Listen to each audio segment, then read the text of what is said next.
have the January 3rd meeting of the Conservation Commission. We'd like to stand with the flag, please. Pledge allegiance to the flag of the United States of America, to the republic for which it stands, one nation, under God, indivisible, with liberty and justice for all. All right. First hearing, Jennifer DePont, notice of intent 107 Plymouth Boulevard, construct single-family dwelling, shed, septic, and well buffer zone to the southwest of the pond. Thank you, Lynn.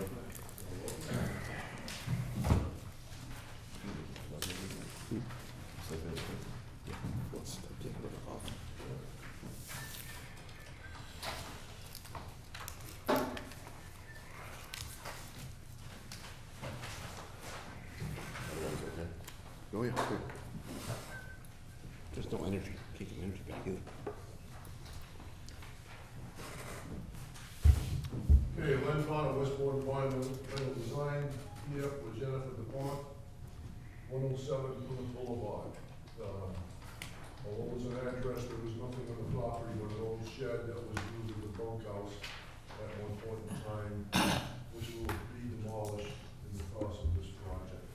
So a couple of ponds located, like this is here in green, 100-foot buffer zone is in yellow, and the floodplain is in pink. The house basically is outside the buffer zone, the whole driveway, the septic system is all out.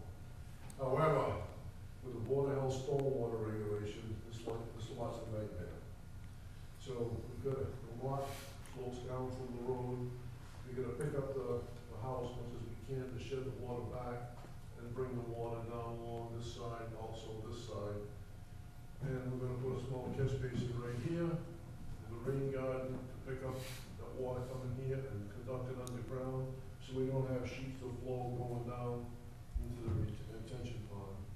And we've also made a swale along the edge to catch any overflow, and we put stone check dams all the way through. Same thing over here, to slow the water down. The hill is quite steep.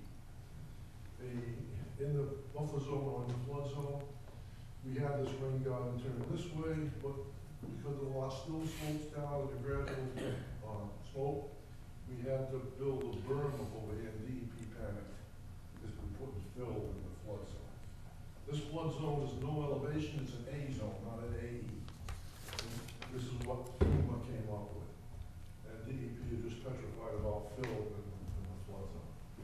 So we turned the pond sideways, cut into the hill, and actually we took 46 cubic yards of fill that was gonna be created or dumped into the flood zone.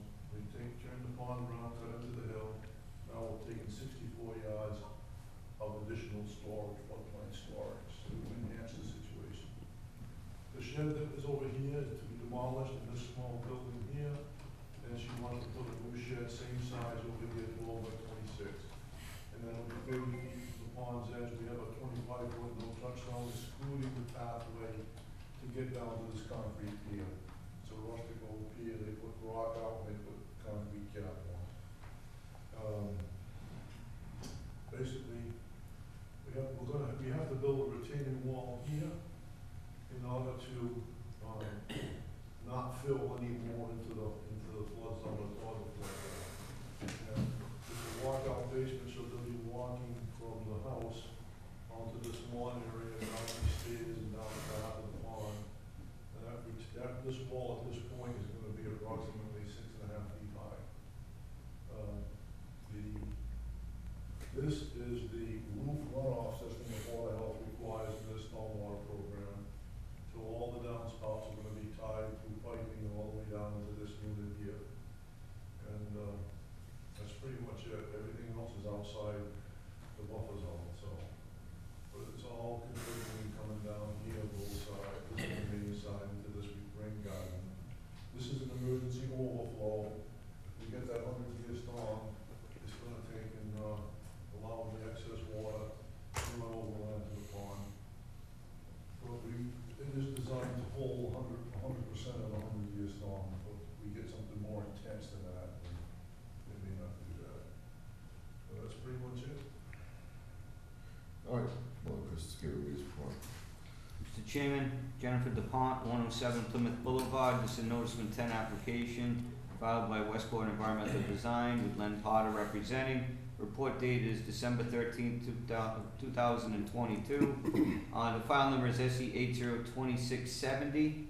The state did have comments, as Lenny mentioned, on bordering land subject to flooding, referring to 10.57 in parentheses 4. The site visit was on December 13th, 2022 as well.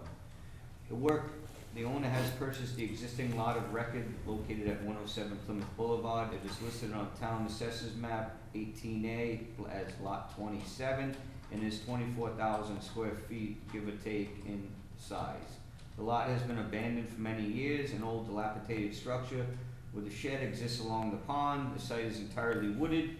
The edge of the pond has no existing wetlands, only an inland bank. The applicant is proposing a single-family home, septic, driveway, and well within buffer zone to the pond. The sewage disposal system is shown along Plymouth Boulevard, and the well is proposed 78 feet from the pond's edge. The site street elevation is 100, and down along the pond is elevation 72, as Lenny mentioned. The site will require retaining wall constructions along the rear of the home. This is to minimize the fill required. Retaining walls will allow use as a rear lawn and or patio. Existing old structures will be demolished and a new shed 12 by 26 constructed on the north property line. At the time it was 18 feet from the pond. Lenny has moved everything in accordance with DEP's comments and my concern to 30 feet from the pond edge, maintaining a 25-foot no activity. The applicant has a 6-foot wide pathway to the existing stone concrete pier at the pond's edge. There exists some sort of containment at that pond edge that was a historical pier or something. I am changing up my report in this respect, so bear with me. The site falls under the Board of Health stormwater regulations. The stormwater design proposed will include 2 rain gardens that will treat driveway runoff. It will then overflow into a drainage swale, and that will run down to the second lower pond. As Lenny mentioned, they have made some changes. The second pond in the lower region has moved inland, closer towards the home construction. The upper pond will now convey water via a pipe, and there is a storm swale that is meant for only overflow from the runoff of the driveway that will collect it and direct it down lower into that rain garden. My concerns in this original design was having check dams within that swale to kind of slow that flow as it metered itself down the slope. With Lenny changing the pond design, it does change a lot of my report here, and I apologize because this did come in today. It's recommended that check dams be installed within the swell to slow the flow. The site needs to maintain some natural vegetative growth to help protecting the inland bank from excessive runoff. They have done that by including a 25-foot no activity, which was not much closer, but a little closer in certain areas. So 25-foot no activity right along the embankment was beneficial. This is a difficult site to develop with such steep slopes. Again, Lenny's done his best in this respect. The state did make that bordering land subject to flooding comments. That in turn had them pull that pond further away, and in my opinion makes the site a little more better than what was originally proposed. So my only concerns for the site at this time is that the shed be constructed on sonotubes just to raise it above that flooding potential in that area, which I think they propose to do, but I think it should be elevated enough where you just have a small ramp, obviously, to get in and out of it, which, in case there is some flooding. 2010, I would say this lot may have had water up in that region when we had that very excessive year of extensive, what do we have, 3 7-year rain events, or 300-year rain events, sorry. So recommendations for the board for this project, again, this is an inland bank with a buffer zone extending from the pond. Westport Conservation make a motion to approve with the applicant provide, which he has, revised plan showing at a minimum a no activity of 25 foot along the pond, shed to be constructed on sonotubes set above grade. I'd like to see the limit of the path to be a 4-foot wide path. with the, idea of check dams to be in this drainage swale to aid in slowing the flow as it works its way down the slope. All roof runoff into dry wells, which they have here, and no cutting of trees on the inland bank, only vista pruning would be allowed. As this site is fully wooded, I think there is the intention to protect that bank by leaving that natural vegetation as much as possible. That's all, Mr. Chairman. Questions on it? I'm happy with the only comment I have, to be able to oppose one. 2010, the pond flooded, but that's a needed pond. That pond dumps into the Quikasham River, North Pawtucket goes to South Pawtucket and goes out to Quikasham River. The reason it flooded is because one of the gates, another company that had to get down and cut the gates open to get the water out of it. That pond was flooded for about, what, a week or more. Correct. So this is not, it's not like the pond is isolated. It dumps into the Quikasham River, was like 100 feet below. That's a man problem, not a natural problem. Failure of government? Huh? Failure of government? Maybe the government. Talking about filling, what about the narrows? Everything on the north side of the railroad track used to be a pond. You just fill that right in, move Route 6 right over. You know? You're predating it. I am. All right, any questions from the audience? No, any questions from the table? Well, I'm just not sure how to incorporate everything that Chris said in a motion. So I'm a little bit, I think everything is in the new plan. but if Leon feels she's got it all in the notes, then maybe there's a way to do that. Approve the shed on sonotubes, 4 feet wide 4 foot path. with check dams, Yeah. roof runoff into dry wells, only vista pruning allowed and leave the other vegetation. Sounds good to me. All right. Do we have a Maybe second? Leon should make the motion. Yeah. Do we have a second? I'll Second. second it, or whoever. Well, you just made the motion. You so moved, I heard you say so moved. Okay, I moved it. All right. I'll second it. All right. All those in favor? Opposed? Aye. Okay. That was Phil and, Jason. All right, you're all set, Lance, thank you. My hearing's gonna affect it too. Okay, so the next one's gonna be, hearing is gonna be continued for 117. Correct. Arrow neon signs, notice of intent for 1229 State Road, replace billboard in the parking zone in the riverfront area. I need a motion to continue to 11723. Motion to continue. Second. Tom. That was Jake and Tom. All those in favor, opposed? All right.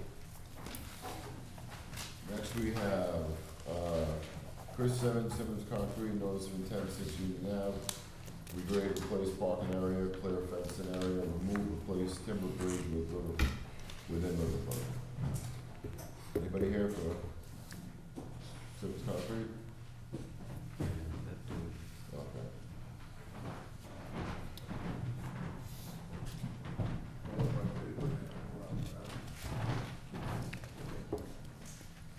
Thank you, guys. All right. Good night, Lynn. You have a good process with- Thank you.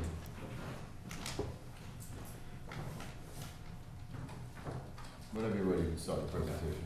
So my name is Joseph Samuel with Allen Baker Associates. I'm here on behalf of Chris Simmons for endorsement 10 at 6 Union Ave. So the existing conditions plan here, it shows the east branch of the West Fork River running through the property, as well as a few isolated BBW areas. And the existing buildings, which are going to remain. The proposed project is going to take, there's a fenced area over here that was previously cleared and grown, which is now overgrown. So the proposed project is to clear and grow that area, as well as repave the asphalt area next to the building. All, it's going to match existing, nothing's going to be added or removed in terms of impervious. For mitigation of stormwater runoff to the river, there's a proposed swale at the base of where the fence is now, to just slow down the runoff and an overflow at the end of it.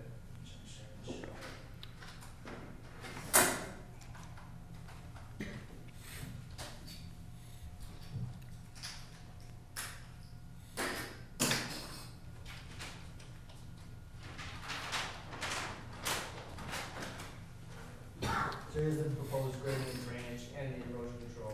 There'll be silt fence and straw walls along the entire, proposed work. This is the swell down here to mitigate any stormwater runoff from the pavement and the cleared area, which is now overgrown vegetation, but will just be a grass area.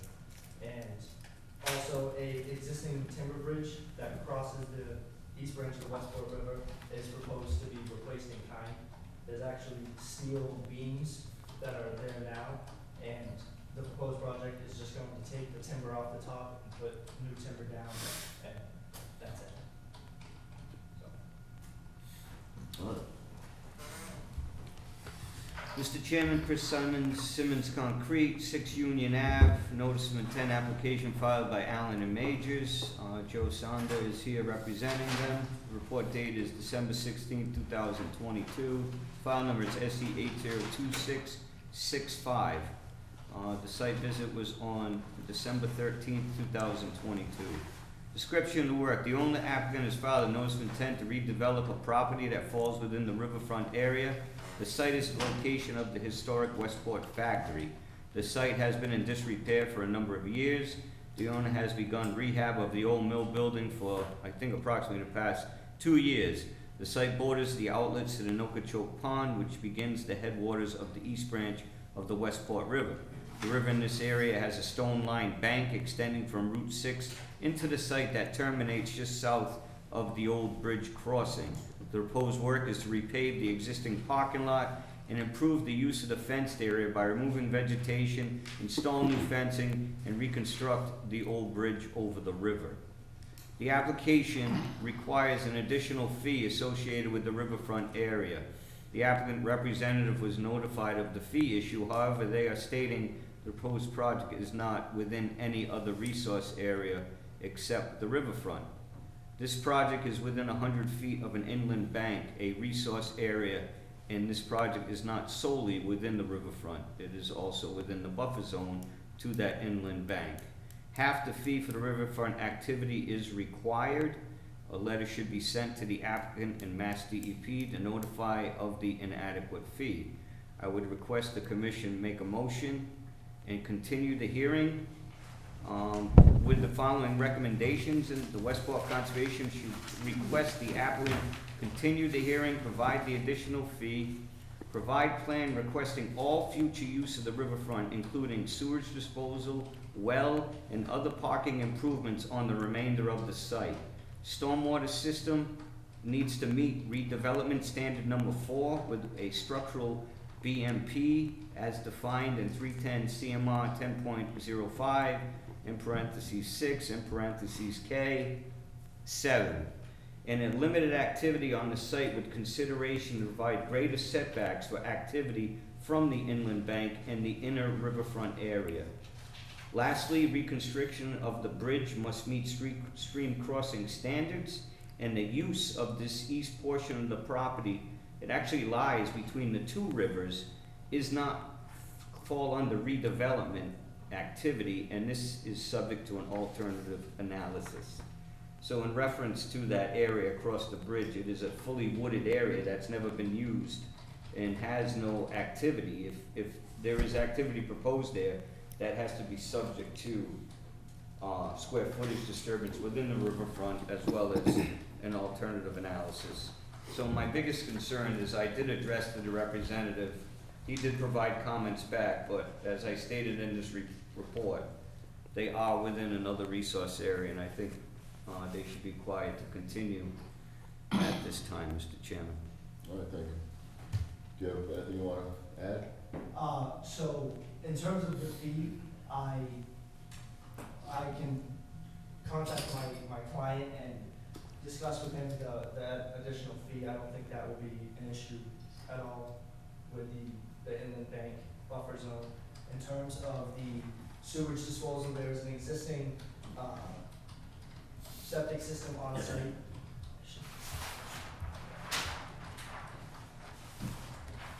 There's an existing septic system on site behind this smaller building. It has actually just been Title V certified and inspected, and And it's a conventional leaching field system? yes, yeah, it is. I don't see how that, well, that may be the case, but I think there's some concern for its use within this riverfront area. Under the redevelopment, there is a give and take. This property is trying to reuse everything it has disturbed, and it's not giving anything back. So the area that isn't fenced should be an area that you try to utilize as you're giving, rather than trying to utilize the whole property. And furthermore, to cross the stream and utilize that land over there, that's entirely within both riverfront areas of both streams. There is not an area that is not within our jurisdiction there, and you weren't even specific on why you wanted to get on the other side of the stream. Because really, we wouldn't want you to do any activity over there. If he's in the construction business, we wouldn't want him stockpiling material. So I think the application was very vague. Now, finally, under redevelopment, this whole property needs to be looked at. You need to tell me what are the other uses of the property. He has another building up on the road that partially is in the riverfront. There's another parking area over there. So you guys are piecemealing the activity in the riverfront, where we should see entirely what he's proposing for his redevelopment of this site. Okay. In regards to this area down here with the crossing, he's not proposing any use on that side. It's just for him to be able to go on the other side of the river and his property and walk the woods and just enjoy the sights. There's no proposed use on that side of the. I'm afraid if we give him access that allows him to drive over the size of the bridge, is capable of driving equipment over, or a large, then why does he need it so big? Why does he go to a 4-foot walkway or something that could be less intrusive? The reason it would just be a replacing kind is because it's been there and there's already the structural elements, the steel beams to get across there, so. I know, but there still is the historical factor. I don't know if that was ever permitted. I know you referred to in the deed that bridge is there, but I'm sure the bridge at the time was quite different than it is today. So, as I'm saying to you, the property's been defunct for 30 years. You're resurrecting a property that has totally been idle. And I think you're looking at use of the property a little more extensive into that riverfront without giving a little back. That's it. Okay. So see what you can come up with in that respect, but your stormwater needs a BMP or something. You can't just feed it into the swale and say, so you have redevelopment criteria, that this is a redevelopment, you have some leniency and maximum extent feasible, but it also states in the regulations that you should not exclude that best management practices of a deep sun catch basin or one of those best management practices. Okay. The reason I know in your response you mentioned the storm scepter, and the reason that wasn't applied to this design is due to the grade differences to be able to discharge that water into the outside of the buffer zone, I should say.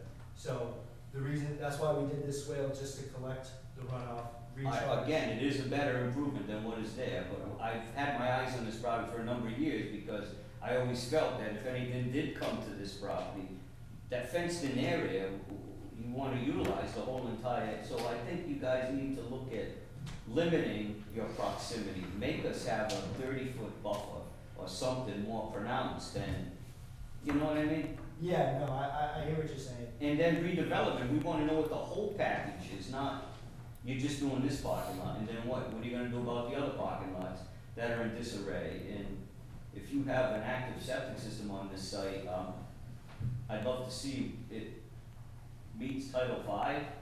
Yeah, it was actually just inspected. And you're aware there was a release of fuel on this property about 8 years ago, and it was cleaned up under Prime Engineering.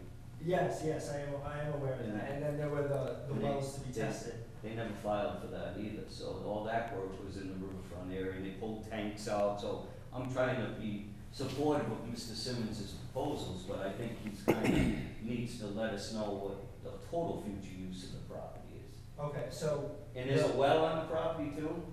That I am not sure of. I will have to get back to you on that one. Yeah, and I think, you know, just a septic system alone, if it passes Title V, I'd love to see what information you have in general on that. And please don't tell me it's a cesspool or some sort of large leaching pit, because we're trying to work closely with denitrification in the community, and this property is immensely right on that river. Yeah. And, again, so that's my concerns. Okay, in terms of this grass area that was previously cleared and was overgrown, the original area, as you can see with the fence, is intrusive of the 25-foot buffer line, so we're keeping it at the 25-foot buffer line, we're not going past that, Okay? so Well, it that's does what- give a little area back. Well, then you should be looking at enhancement of plantings or something to restore that back to, you know what I'm saying? You're talking this area Yeah, back because you here. go right along the embankment, there's metal, there's all kinds of stuff sticking out of that embankment. And it's, you know, so, again, those, under redevelopment, I think you're not giving anything, you're just trying to utilize the whole entire property, Okay. all right?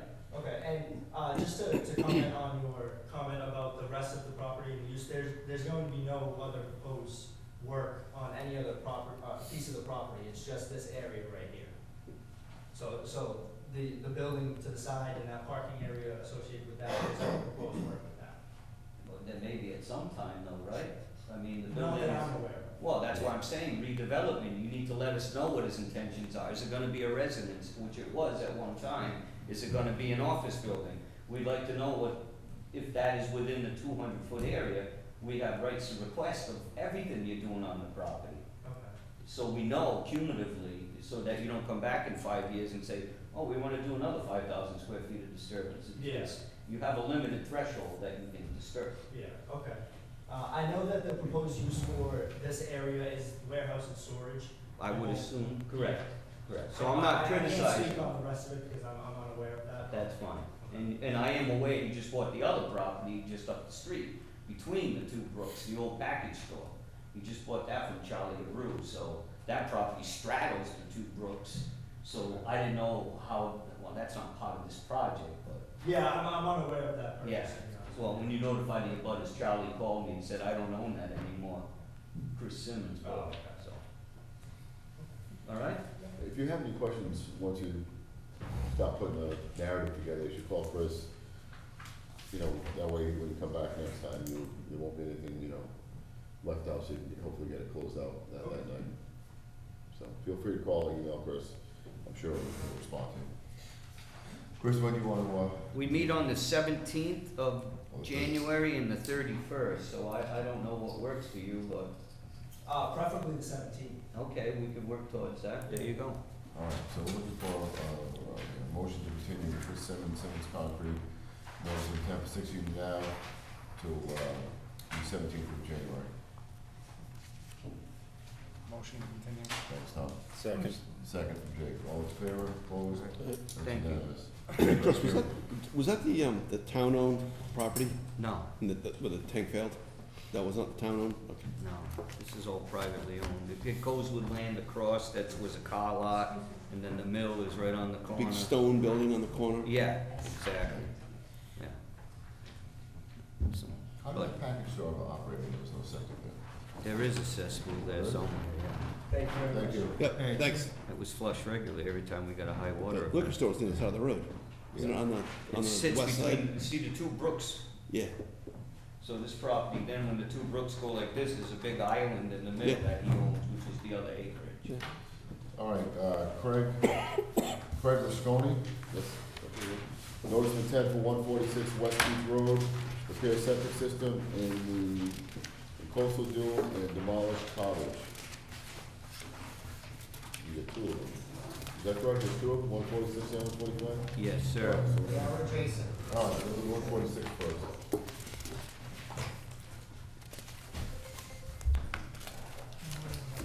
That's how we had it advertised.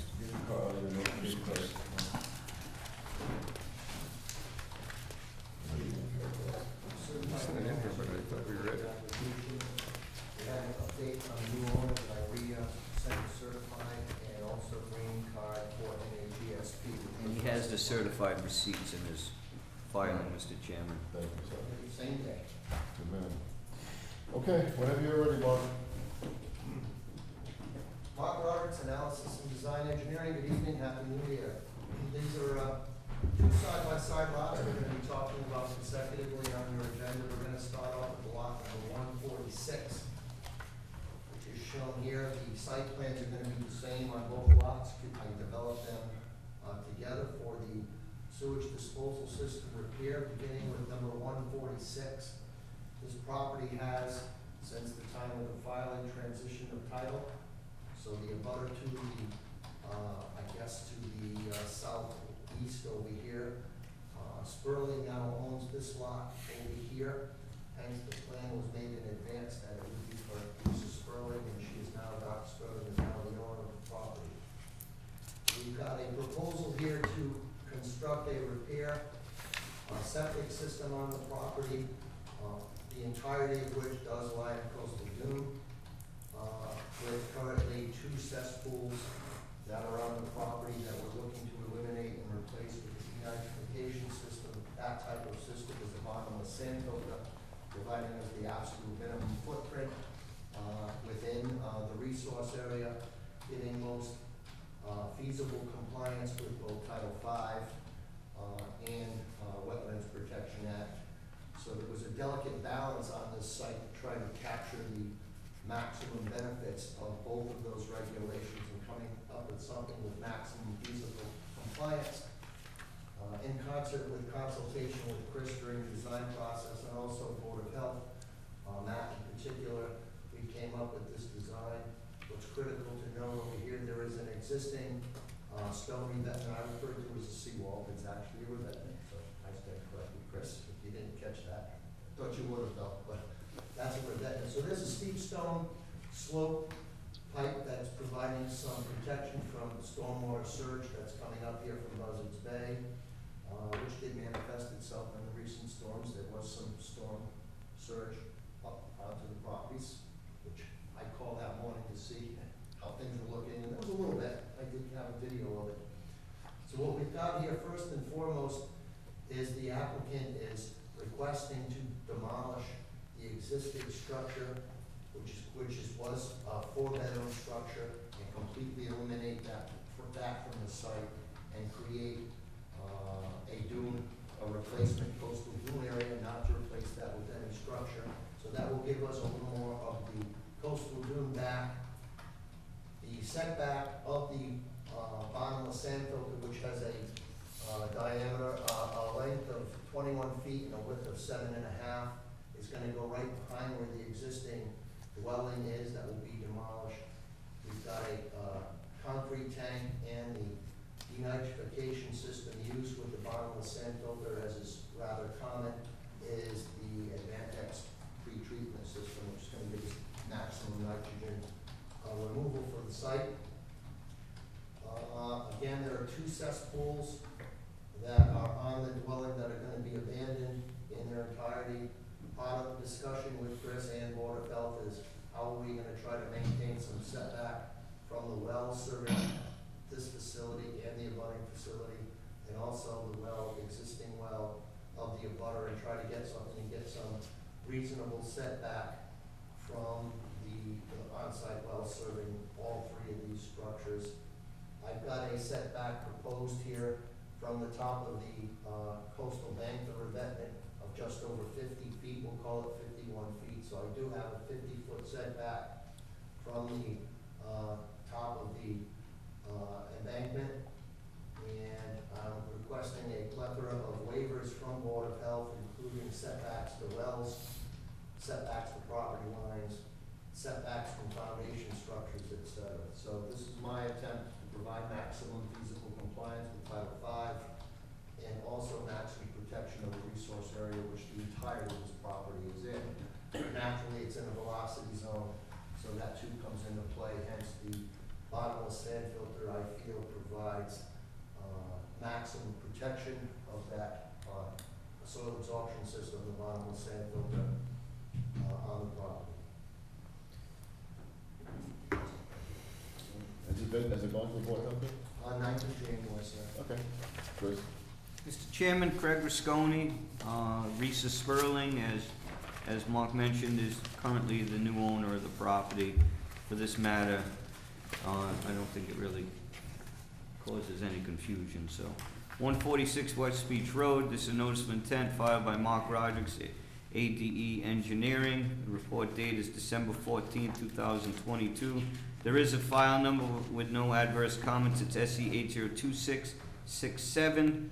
Natural heritage and endangered species comments are pending, which Mark did notify after some question if he had to.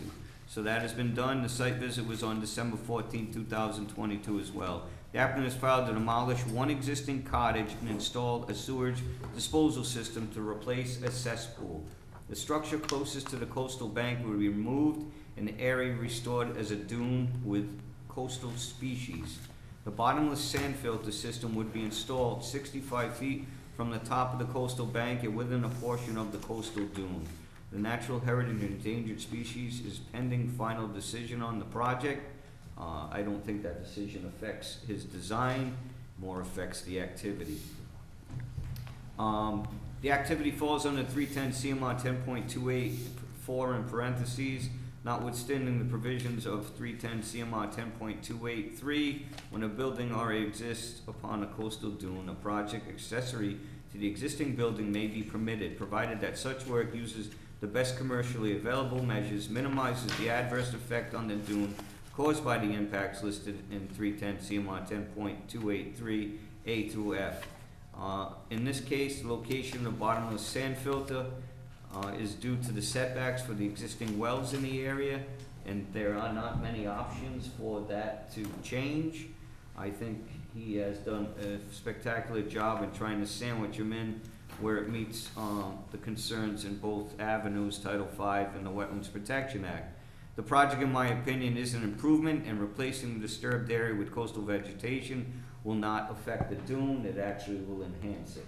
So this is the original Mazico home that we have many times, or some of these members aren't aware how many times this house was almost lost in seasonal storm events.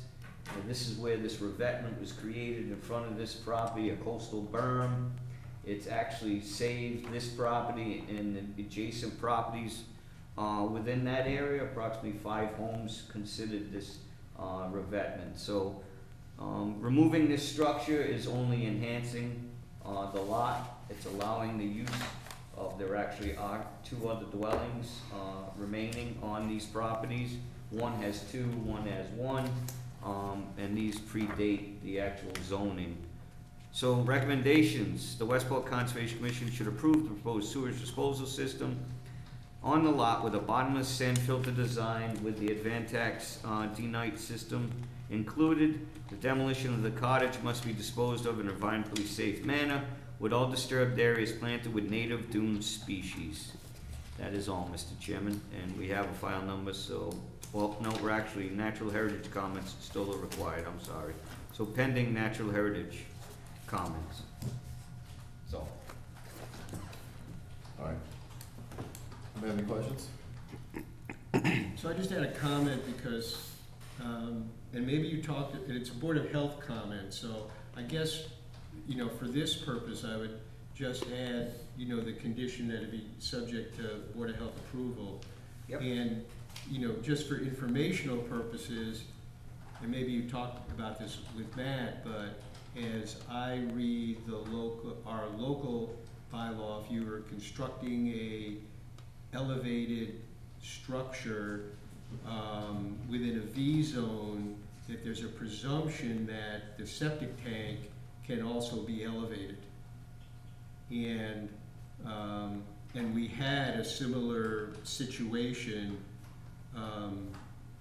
that right in your neighborhood where someone similarly had a cesspool, was out proposing to elevate the house, and so we've kind of gone through this issue, and I think Lynn was the engineer on that project, and so.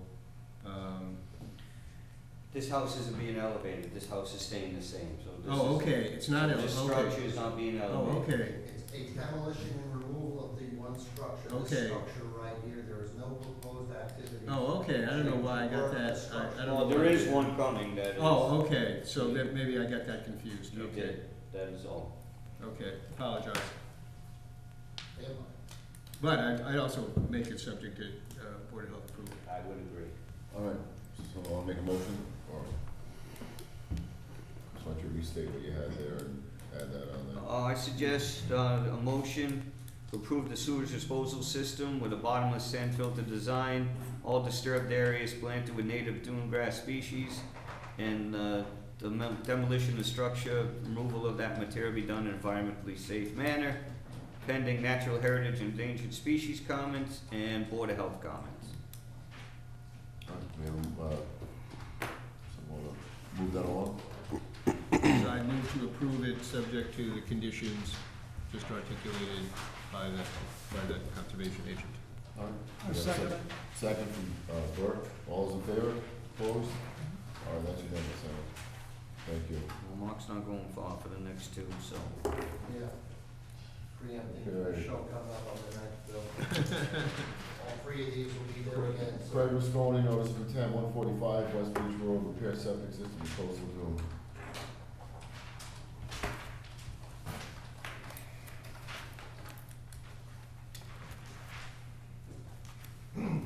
This is the sister lot owned and to remain owned by C&P Rusconi Trust, 145 West Beach Road, that's the one up here to the north. Bordering the north side or northwest side of the property is the Paper Street Ocean Avenue. So it is not a private home over here, there is a access to the waterfront over here to the northwest side. And this other lot also measuring 50 by 100 feet. We do have two cesspools currently on site that are proposed to be replaced with a bottomless sand filter. This bottomless sand filter supports not the 3 bedrooms that we have here on its sister lot.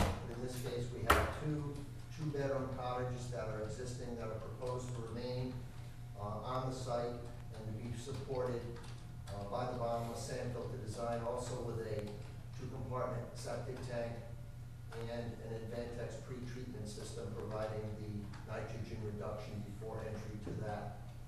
And trying to again maximize setbacks to the maximum feasible compliance to the existing wells, we've located the bottomless sand filter on the coastal side of the existing structures. We've got a proposed setback from the top of the revetment of about 46 feet, and we've got about just over, let me see if I can find it, in 66 feet of the bottomless sand filter setback to the mean high water line. Again, we are completely in the coastal dune area over here, and we are trying to maximize that setback from wells, property lines, foundations, cellar walls, and the coastal revetment.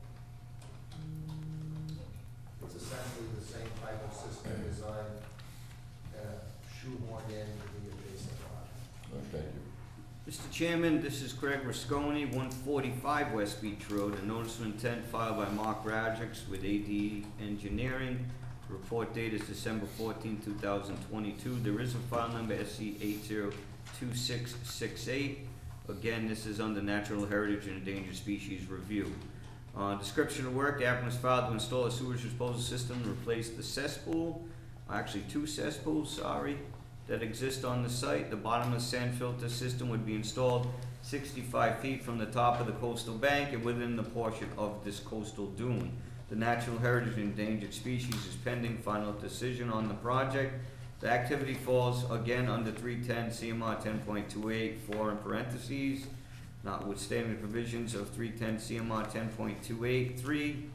When a building or exists upon a coastal dune, a project accessory to that existing building may be permitted, provided that such work uses the best commercially available measures, minimizes adverse effect of the coastal dune, and that are caused by the impacts listed in 310 CMR 10.28, 3A through F. The location of the bottomless sand filter is due to the setbacks from the existing wells in the area, and again, there are not many options. The project, in my opinion, is an improvement. Recommendations, Westport Conservation should approve the proposed sewage disposal system on the lot with a bottomless sand filter design, with all disturbed areas planted with native dune grass, and pending natural heritage and Board of Health comments. Any questions, Phil? Comments, Phil? Nope. I just noticed he added in the Board of Health at the end there, Phil, to try to. Yes, I did, yeah. He's getting pretty good in his old age. All right, if no one else has any questions, looking for a motion? I'll make a motion to approve with Chris's recommendations. Second. Second to Phil, all those in favor? Aye. All right, that's unanimous, then. What else do you have? You have Stanley, Sylvia? Yes, Anything sir. else? That plan is well. Do you have anything else tonight? No. No. So we have Stanley Sylvia, notice of intent, 28 Second Street, construct a single-family dwelling in the flood zone and repair the sewage system. Correct. This is the one that Phil's Yeah. concerned.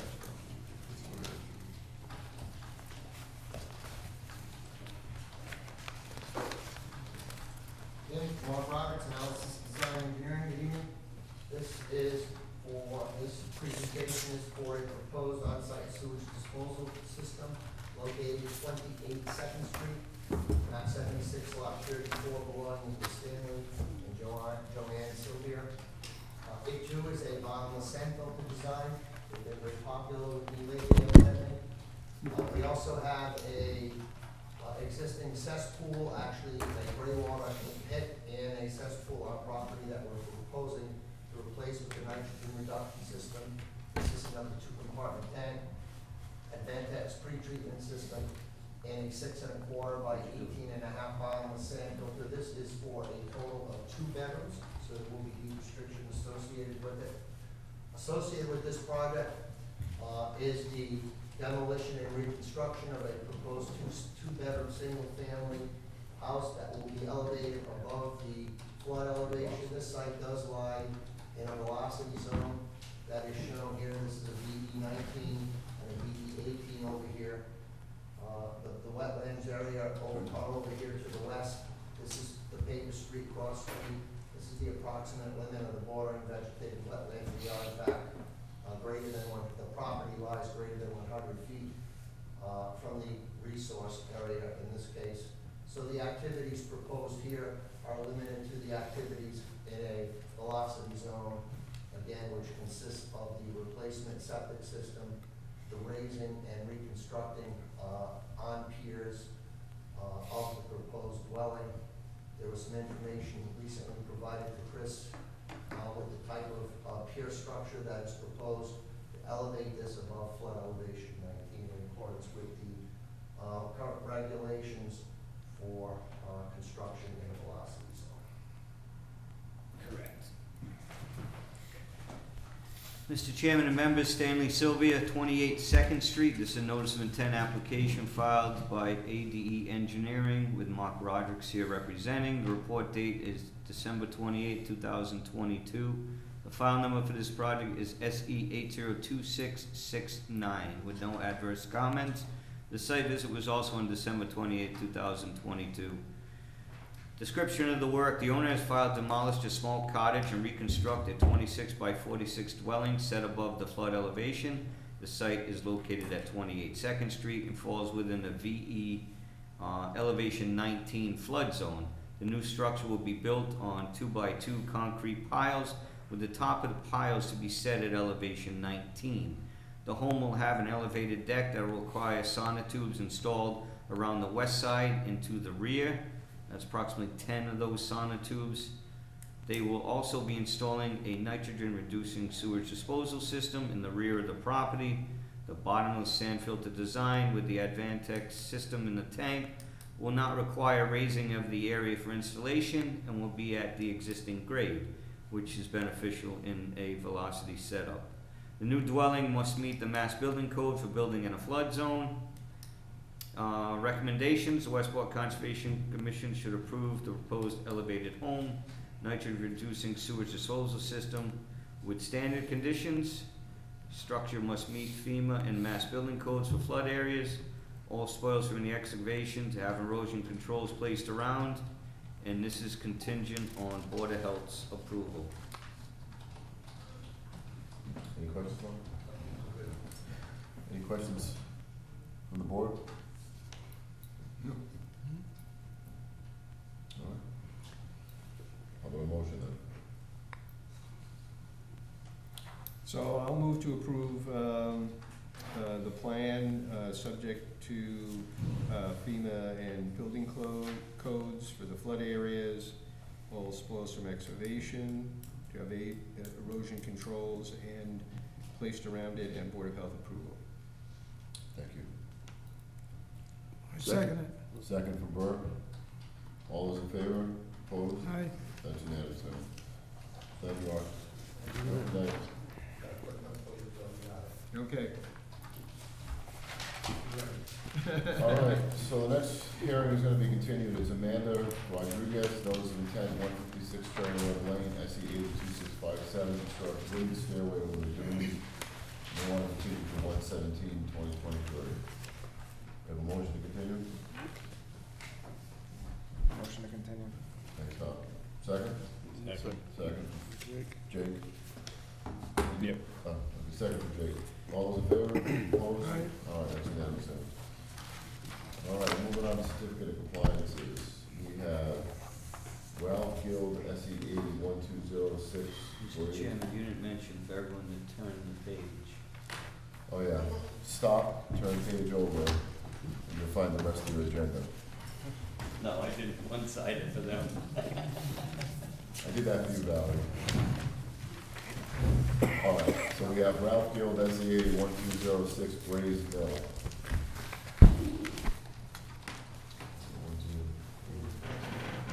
Good night. What do you got, Mr. Chairman? Gray's Grist Mill. This is 1206, correct. Mr. Chairman, Ralph Guild and Adamsville Road property. This is certificate of compliance request. This is going through a sale of the property, so this is an old order of conditions that did not have the certificate of compliance. This was filed on behalf of the estate to clear the previously recorded order of conditions. The work is to Gray's Mill Pond, had been completed many years ago. This certificate of compliance is to clear, again, the title of the land. Recommendations, Westport Conservation should issue a full certificate of compliance for file number SE 801206 for Ralph Guild. Do you have a motion? Motion to approve. Motion from Jake, Second. second from Tom, all in favor? Opposed? Aye. That's unanimous.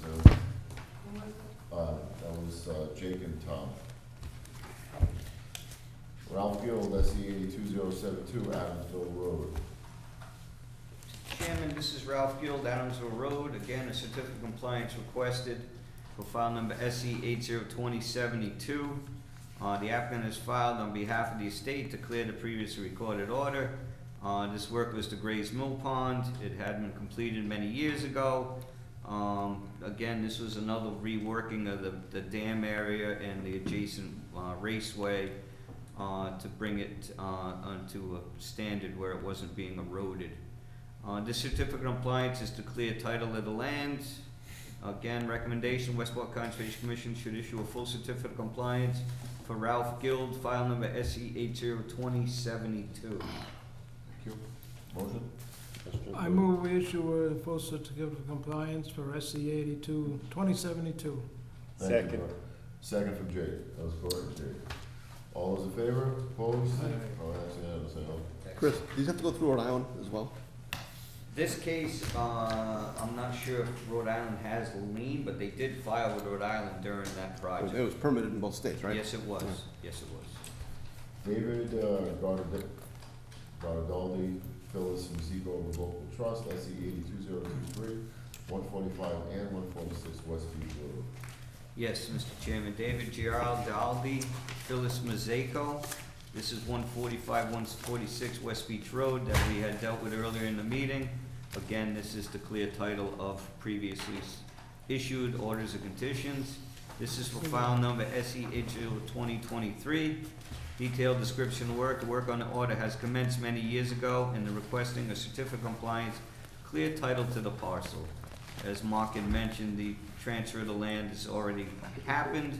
These are just to be recorded in order to record the new title to this property. So recommendations, Westport Conservation Commission should issue a full certificate of compliance to David Giardaldi, Phyllis Mazzeco, file number SE 802023. Thank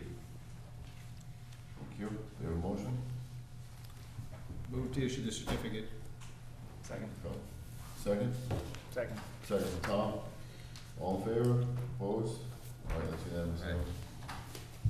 All right, we have Phyllis Mazzeco Revocable Trust, SE 82337, 145, 146 West Beach Road. Phyllis Mazzeco Revocable Trust, 145, 146-7, 145, 146 West Beach Road. I'm just gonna count. Certificate of compliance request for file number SE 802337. This report is December 14, 2022. The work on this order has commenced many years ago and are requesting a certificate of compliance to clear the title to the parcel. Recommendation, the Westport Conservation Commission should issue a full certificate of compliance for SE 802337 for Phyllis Mazzeco Revocable Trust. Motion? Move to issue the certificate. Thank you. You have a second? Second. Bill and Bert. All those in favor? Opposed? Aye. That's unanimous. Here's one we pulled out from way back, just so we're filmed in the way back file. Chris was the conservation agent when this originally happened back in 1995. Yeah, this is back in the day. So, we have John Sherman, SE 8638 State Road.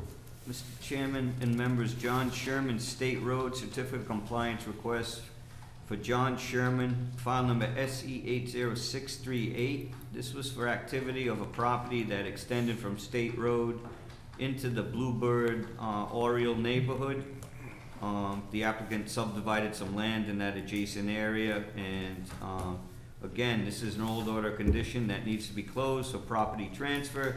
The old order has expired and all work was completed at that time. So recommendations, Westport Conservation Commission should issue a full certificate of compliance for John Sherman, SE 80638. Want to give a motion? Move to issue the certificate. Thank you, Phil. You have a second? Second it. Thank you, Bert. All in favor? Opposed? Aye. All right. And, Leoma was our esteemed conservation, clerk back then as well. So, She wasn't there yet. When did you start? I just saw a letter from 98. 98? 97? Yeah, so that was right when we pulled. Very interesting. Yes. Look at it gotten us. Okay. There's some bills to pay. That's about it. I was killing myself the other day. Then East Bay Media, 643.50. No comment on that. We have a motion to pay the bill from East Bay Media, 643.50. Motion to pay. Second. Who's that, Jake? Oh, Tom's like a home run tonight. Yeah, we're nailing it down here. Who's second? Who's second? I second. Wow, Jake actually did second. Yeah. So we have Tom and Jake, all in favor? Opposed? Aye. All right, that's unanimous. We have WB Mason for $46.97 for office supplies. Make a motion to pay. Motion to pay. Second. Second from Jake. Real dynamic duo. We'll get rock star at It's that. like Batman and Robin down And there. no curmudgeon, no votes from Jake either. I know, huh? He's Yeah. actually smiling tonight. I didn't have anything to vote Yeah, against. Santa. Santa was good. He didn't open his property tax bill yet. Yeah. Yeah, hasn't got a mail yet. That's in the truck. We'll see what happens after that. Chris Capone mileage, $431.87. Oh, I'm gonna vote no on this one. Perfect. Are we still only getting 62 cents a mile? It went, yeah, well, it just went up back to 62. It was down to 58.5. 46. All right, so we have a we need a Motion to pay. Motion from Jake. Second. Second from Tom. All in favor? Opposed? Aye. Okay, that's unanimous. He's not checking deer in up in Freetown with the town Prius, is he? No. No? I couldn't hold the damn deer. Okay, all right. The janitor stole it. It's no longer an electric vehicle for use of anybody. We have minutes from December 6th. Let's see, present. Jake, Bert, Yeah. Kevin, Jason, myself, So it's four of us here, so we can vote on this. You didn't get that bill for George Campbell? Is that bill in there for George Campbell? Unless I gave it away, I don't see it. There was no bills, double. Double bill? double stuff. I don't think so. Hold on. While you're doing that, I need a, motion to approve the minutes from December No. 6, 2022. That would be Jake Horton, Is that myself, or Oh, yeah, Captain that one might Powell. be it. I will make a motion to approve the minutes. Motion to approve. All right, second from Jake. Got it. That's the Campbell one. All right, so. Second time I got it. I abstain. Jason and Jake. All those in favor? Opposed? Abstentions? Thank you. Abstentions for me. Okay. I wasn't questioning your. It's a- or your status of your mind. Who am I to comment? I forget everything. Okay, we have, a bill from, Campbell Environmental for $410. This is in regards to the, main road Correct. well situation. Yeah, that's his recent input for the protocol that Mr. Corey is gonna try to come next meeting to discuss. Okay, so we have a motion to, approve? Motion to approve. All right, that was Jake and Tom. All those in favor? Opposed? All right, that's unanimous. So Chris, we have an enforcement order, and you wanted to discuss that. Was it tonight you want to discuss that letter from, the wells, or is that another night? That's next meeting. Next meeting, okay. So, The enforcement action I'm holding off for right now. it's up That to- is for that John Sherman property. There's some, I don't know if Mr. Cadiro's buying it now. There's a transfer of land there that I need to identify who is gonna be the guilty party in the end of all this before they all switch hands and then they say, tag, you're it, you're responsible, so. That has to do with that, your attorney friend there called about. Oh. That is, All right. oh, Phil has something. Well, I was just wanted to talk about the Corey, test protocol. Just a little bit of the sequencing about it, because, I guess there are two things. One is that, somewhat after the fact that, after George Campbell put together the original proposal that was circulated to Chris and I, he later came back and added some things which are not big deals, but were not reflected in what Mr. Corey thought was the agreement, so, which are worth putting in there. And I don't think that will be an issue. But then the other thing that is going on is that, because I thought that one of the things that we're really concerned about was the impact of a withdrawal on the cold water fishery, on the brook. And so I reached out to folks at Division of Fish and Wildlife, the cold water fishery people, and they're willing to get involved in looking at the protocol to see whether or not it will address the cold water fishery impact issues. A lot of it will, but one of the things that is not identified in the protocol is when the test is gonna take place. And that issue is around testing during the low flow period. And in my preliminary conversation with Adam is the gentleman's name, he was saying that he thought it would be important to test both now and during the low flow period. And so I'm just wondering whether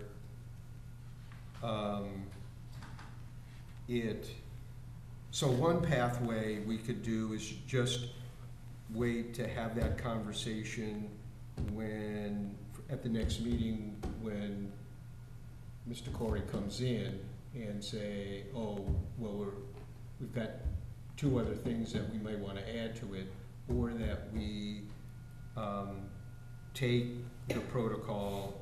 The other thing that Adam had said to me is that he wanted a letter from the commission formally requesting him to get involved.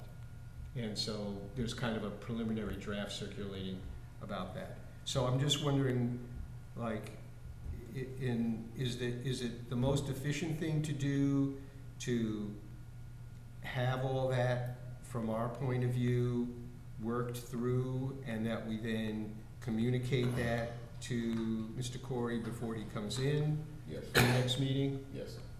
Okay, so I don't want to have someone come in thinking that they have something worked out and then right, why keep adding to it. I'd rather give it to them at a time. Well, I've been trying to convey that to Mr. Corey. that Yeah. He took his time to get it on the letterhead, and then when he finally got it on the letterhead, I wanna be on your next, so he's being very pushy as normal, so. right, I put him on the 17th, and I think this is a discussion that can be had then, but if Okay. you wanna get a Yep. letter to Fish and Wildlife ahead of schedule, you guys can make that motion right now, and Phil does have a draft that I can pass to a few members. I didn't wanna okay it until this board was aware of what Phil's concerns were, and I think the board has no problem sending a support letter to gain Fish and Wildlife's help and assistance. I would like to only add to it, in the complexity of this whole situation, the trout population in our community is in a downslide. In some areas tested after this drought, they found no species present in previously known cold water fishery habitat. So they are truly very concerned for anything that in their eyes is one of the most pristine streams in our community, and that's Angelina. So this is, I think, a critically important aspect to us to have their support, because we're gonna see more of these things coming down the line. And being a very sensitive habitat, it doesn't take much to change these habitats for the loss of that species. Specifically, cold water trout need cold water. So if withdrawing is an issue, then we need to know, and we don't wanna find these areas to be devoid of those trout at a later date. So I do fully support Phil and his concerns, and I think, not to put all the weight on Angeline, I think there are other brooks that are just as concerning, but, I don't wanna see, this get to the point where we're saying, what if? So, why don't we start with a motion to, engage Fish and Wildlife to, give us recommendations to add to our, list of requests from our expert and Mr. Corey's expert. And I would also add that Mr. Corey doesn't necessarily have to enjoy or like the motion we make at that meeting. right, I mean. So if this commission decides that there is pending information needed, Mr. Corey's whole next NOI is contingent on providing this information, as I think Phil is alluding to. If his NOI that he proposes to use these wells doesn't provide this information, it's of his best interest to get the stuff now, because then his permitting process will be much easier in the end. I'm guessing though that is, based on what Phil said, Fish and Wildlife, which makes sense, do eternal, well, not necessarily drought, but, Well, I would assume August, stuff like Mr. that. Corey will have something to rebut that and not So- want it to be done then, well, which our already consultant, Mr. Campbell, has already found some holes in some of all that was submitted to the state. So we're finding some inconsistencies that we don't wanna. but I think it makes sense to do it July, August, when, I would truly agree 100%. That is when the temperature is most crucial to those right. So species. why don't we just, let's start with a motion for, the Thank engaged you. state. We'll start there. Motion to send a letter to Mass Fish and Wildlife? Mhm. Do you have a second? Second. All right, all those in favor? Opposed? All right. I mean, I think it's possible we could get all that and get if we wanted to get a response in advance back to Mr. Corey and say, okay, well, here's the other issues that weren't addressed in your letter, and this is what so we're not, it's not like a gotcha kind of thing, but to have it laid out, and they've also said that they're willing to come to the site to do the site visit. I don't think they necessarily need to do that before they comment on the protocol, but, for the testing and all that other stuff, so they will do that. No, I think it's a good idea, so we And have, yeah, This is this is something we've recommended all along, that yeah, some yeah, sort yeah, of so, monitoring be yeah. done in right, adjacent right, so they, areas. yeah, so we exactly. have And comments they can help set where the surface water wells are, so it should all work out. So we And have just the other com- piece of information that I wasn't really thinking about is that, and so Adam said, what's really important to the fishery, because it's a cold water fishery, is the groundwater.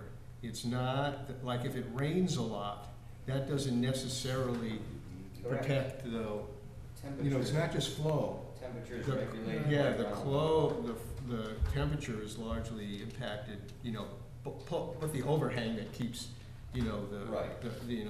the sun off it, but it's also the colder groundwater that's, Right, the definition of a cold water fishery is exactly Yeah. that, it maintains Yeah. 68 degrees and Right. below. yeah, so. But the shade regime Yeah. obviously is crucial as Yeah, well. but- yeah, so, yeah, so I don't expect, Mr. Corey to be happy with this, cause it's gonna push off everything, but again, he hasn't filed an NOI for operation, so.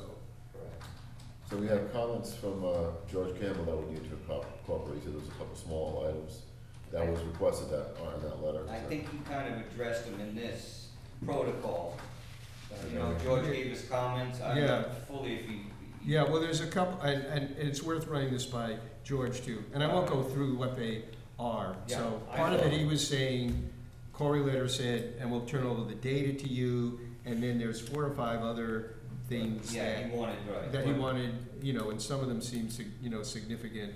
And I don't think there'll be heavy lifting for Mr. Corey. I think, delaying a resolution would be. I mean, if it showed that there was no, that he did a test now and it showed that in fact there was no impact at all on the surface water wells, on the groundwater that we were measuring, at the lower aquifer, that would be good information to know now anyway too, Right, all right, so, okay. So So I we'll will try to get- circulate that draft, I think Phil had it right. pretty much.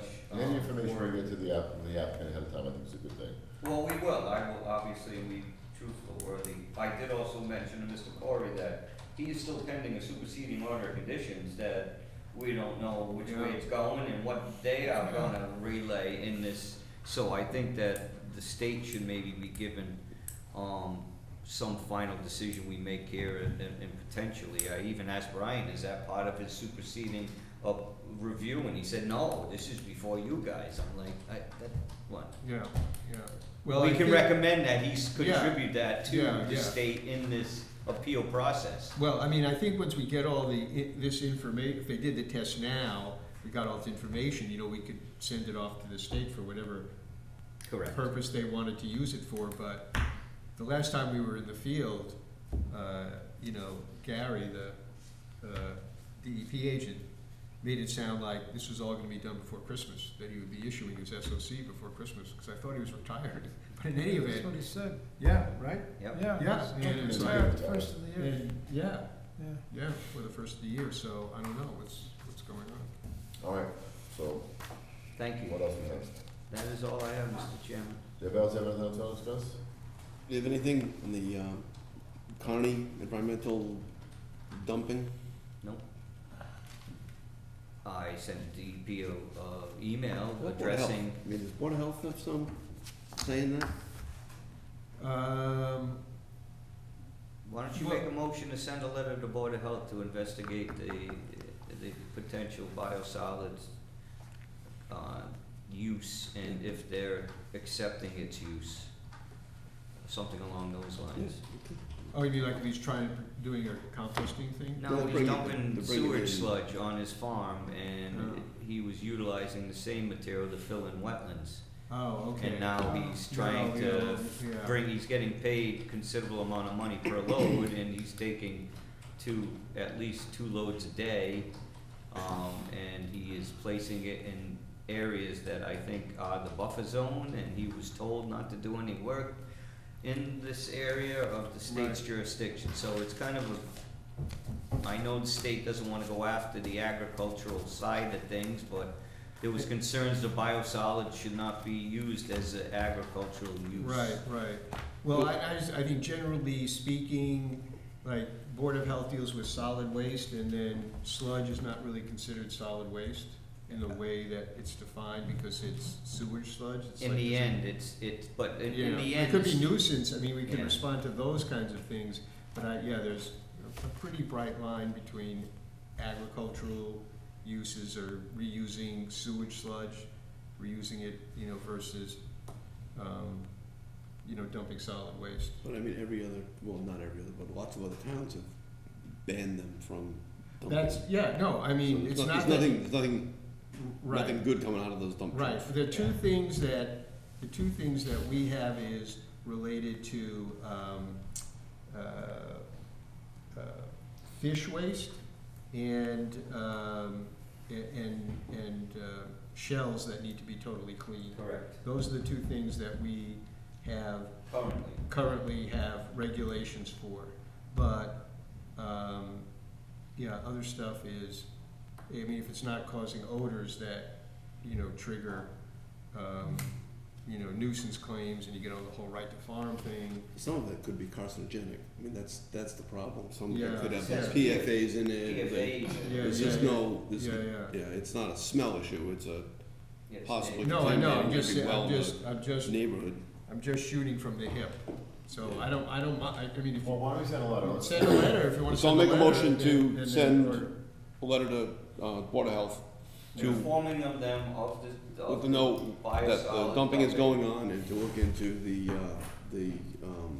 legality Correct, Yeah. of the, whatever they're doing. continued uses. Yeah. Do you have a second? Second. All those in favor? Aye. Opposed? All right, that's unanimous, That's it? Yes, Motion sir. to adjourn? Move to adjourn. Second. All in favor? Opposed? Aye. Okay, that's unanimous.